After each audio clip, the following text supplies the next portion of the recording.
கிறிஸ்துவில் அன்புக்குரியவர்களே, ஆண்டவர் முன்னிலையில் உங்களை தாழ்த்துங்கள், அப்பொழுது அவர் உங்களை உயர்த்துவார். யாக்கோபு 4:10. ஆண்டவர் முன்னிலையில் உங்களை தாழ்த்துங்கள், அப்பொழுது அவர் உங்களை உயர்த்துவார். கிழிந்தவை உடைகளா உள்ளங்களா? கிழிந்தவை உடைகளா உள்ளங்களா? உங்கள் ஆடைகளை அல்ல, உங்கள் உள்ளங்களை கிழித்துக் கொள்ளுங்கள். யோவேல் 2:13. வெளிவேச பூச்சுக்களில் இறைவன் இல்லை, வழியோர கண்ணீரில் ஈரம் தேடாதே. பலியிடத்த ஆடுகளை விட உன் பலியிடப்பட்ட அகங்காரத்தை அவர் கேட்கிறார். பலியிடத்த ஆடுகளை விட உன் பலியிடப்பட்ட அகங்காரத்தை அவர் கேட்கிறார். புறப்பார்வை சதையை கிழிக்கும், அகப்பார்வை சன்னதிக்கு வழிவகுக்கும். புறப்பார்வை சதையை கிழிக்கும், அகப்பார்வை சன்னதிக்கு வழிவகுக்கும். உண்மையான நோன்பு எது? ஏசாயா 58:6 கொடுமை தலைகளை அவிழ்ப்பதும் ஒடுக்கப்பட்டோரை விடுவிப்பதும் நான் விரும்பும் நோன்பு. வயிற்றை காயப்போடுவது மட்டுமல்ல, வஞ்சகத்தை வேறறுப்பதே தவம்.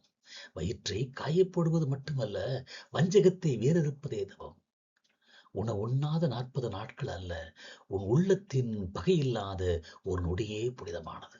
உண்ணாத 40 நாட்கள் அல்ல, உள்ளத்தின் புகையில்லாத ஒரு நொடியே புனிதமானது. புறப்பார்வை சட்டத்தை காட்டும், அகப்பார்வை சக மனிதனில் கிறிஸ்துவை காட்டும். தவத்தின் எதிர்பார்ப்பு ஒரு மறுபிறப்பு. சாம்பல் என்பது முடிவல்ல, அது புதியதொரு தொடக்கத்தின் விதை. சிலுவை என்பது சுமப்பதற்கல்ல, உன்னை நீதியே செதுக்கிக் கொள்வதற்கான ஒளி. உன்னை நீயே செதுக்கிக் கொள்வதற்கான ஒரு ஒளி. தவக்காலம் என்பது இருளில் அமர்வதல்ல, ஒளியை நோக்கி அகக்கண்ணை திருப்புவது. தவக்காலத்தின் வழி என்ன? அகத்தின் வழி. ஒரு தவக்கால பயணம் வெறும் சாம்பல் பூசுவதல்ல, உன் சபலங்களில் எரிந்த சாம்பலில் சத்தியத்தை தேடுவதே தவம். வெளிச்சத்தை புறத்தே தேடாதே, உன் இருளுக்குள் ஒரு விளக்கை ஏற்று.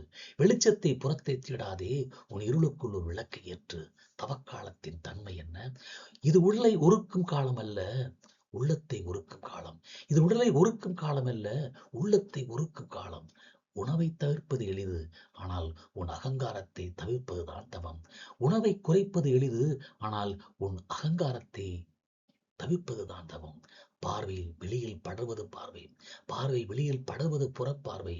பாவத்தின் வேதேடி பாய்வது அகப்பார்வை, பாவத்தின் வேதேடி பாய்வது அகப்பார்வை. தவக்காலத்தின் செயல்பாடு என்ன?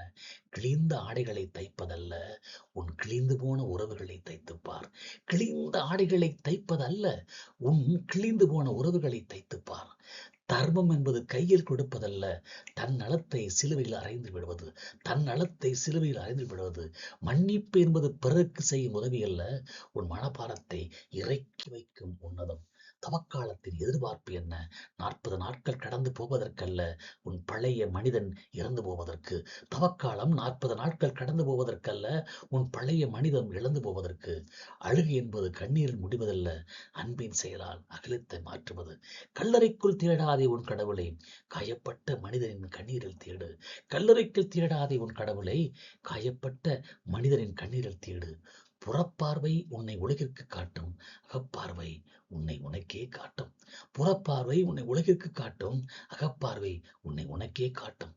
தவக்காலம் என்பது சடங்குகளின் சந்தை அல்ல, அது ஆன்மாவின் அமைதி பள்ளத்தாக்கு. தவக்காலம் என்பது சடங்குகளின் சந்தை அல்ல, அது ஆன்மாவின் அமைதி பள்ளத்தாக்கு. ஆண்டவர் சொல்கிறார், எனக்கு எதிராக குற்றம் செய்தோர் நாங்கள் மன்னிப்பது போல. மன்னிப்பு விலங்குகளை உடைக்கும் விசை.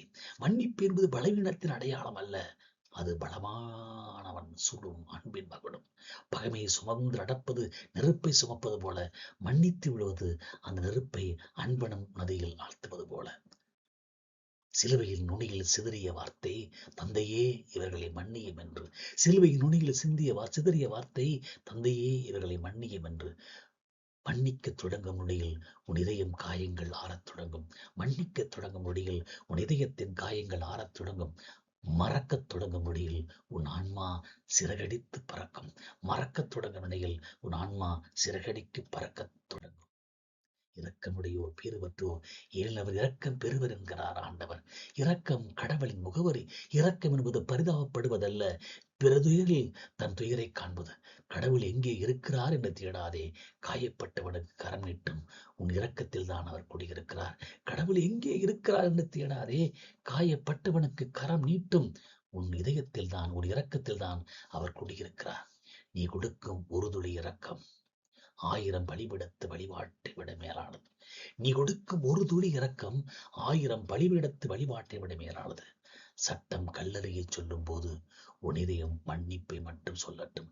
சட்டம் கல்லறையை சொல்லும் போது உன் இதயம் மன்னிப்பை மட்டும் சொல்லட்டும்.